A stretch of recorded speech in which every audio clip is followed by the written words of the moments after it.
Now, to new developments in the IRS conservative targeting scandal, the agency reveals Lois Lerner, the woman at the center of the scandal, used a second personal email account to conduct agency business.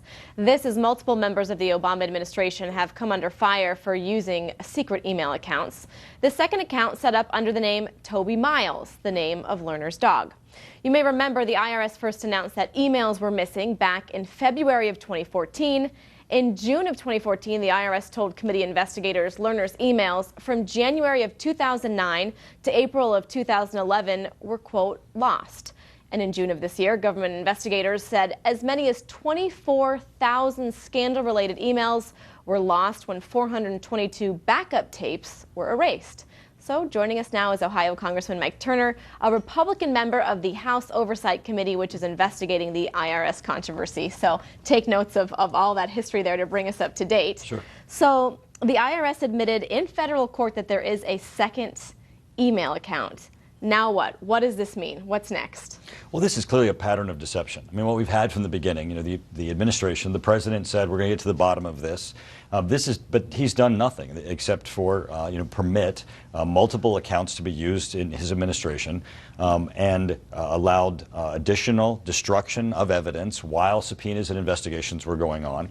The same thing for the IRS commissioner. As you said, he came before Congress. I was there and said there are no Lois Lerner emails. And now we're learning, of course, there are Lois Lerner emails. As a result of the work of the House Oversight Committee, the Inspector General, and of course the federal court actions and Judicial Watch, we're having now new emails come to light that'll give us some insight into what was happening at the IRS. So you will have access to these emails, is what you're saying? Absolutely. In the end, of the emails that will be found, they will be made public, and we'll have an ability to try to do some oversight and hold people accountable. But there's still, thousands of emails that are lost as a result of the administration allowing the destruction of evidence while investigations were ongoing. When you talk about holding people accountable, Ms. Lerner resigned in 2013, but she's never necessarily been punished, although admitted, not necessarily in front of Congress, that there was some targeting going on. Will anyone ever be held accountable?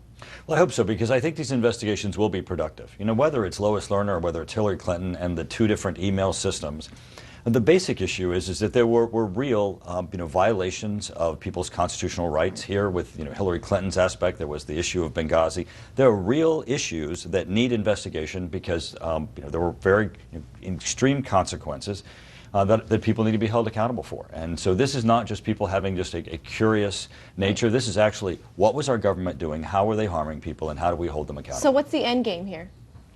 Continue the investigations, continue to hold the administration accountable.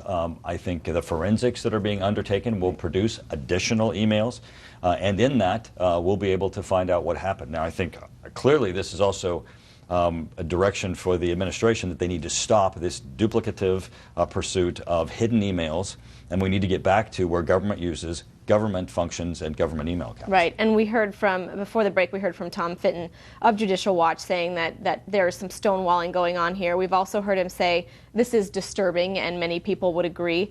What type of consequences could the public possibly see? Because some people were very much affected by this. Right, and in enforcing the laws, first off, of those laws that were broken, is part of the basis of the investigation. But even the handling of government information, is in the Hillary Clinton case where we have classified information that was mishandled. Some of these processes themselves violate laws, not just the actions themselves were violating laws. Okay, so what if we learn that Toby Miles' account also perhaps has emails that are erased and that you may not get access to all of those? Then what? Well, I think we need to pursue the forensics there. I mean, I think obviously as an account is used that has government access and government implications, government and certainly the public deserve to have access to it. Do you foresee people in government only using government addresses coming up? Well, that has to be the end result here. I mean, that's certainly standing policy. It needs to be enforced. And that's the only way that we can make certain that we hold government accountable. Where people are they doing their jobs, and how are they harming the American public? That's the way that we get to the end result, is to do that assessment, is to see what work they've done. All right, Representative Mike Turner from Ohio, thank you so much for joining us. Thank you for having me. Have a good one.